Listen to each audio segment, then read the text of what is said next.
তথ্য লুকিয়ে পলকের আইটি পার্ক গচ্ছা ১,১৩৩ কোটি টাকা।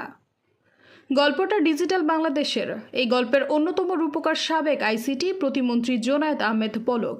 তবে এই ডিজিটাল বাংলাদেশের অলীক গল্প শুনিয়ে অ্যানালগ বাংলাদেশে বাস করা ১৮ কোটি মানুষের সঙ্গে ডিজিটাল প্রতারণার খলনায়ক তিনি।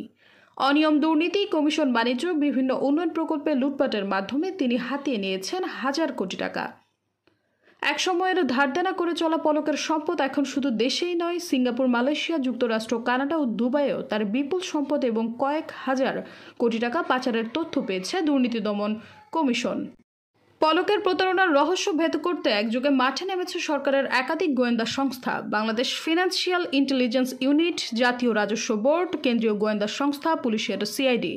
তবে পলকের প্রকল্প কেন্দ্রিক প্রতারণার জাল ভেদ করতে হিমশিম খাচ্ছে তারা। লাভজনক বিনিয়োগ দেখিয়ে ভারতের জটিল ঋণে জেলা পর্যায়ে আইটি বা হাইটেক পার্ক নির্মাণে ২০১৭ সালে ১,৭৯৬ কোটি টাকা ব্যয়ে হাইটেক পার্ক কর্তৃপক্ষকে দিয়ে প্রকল্প নেওয়ান পলক।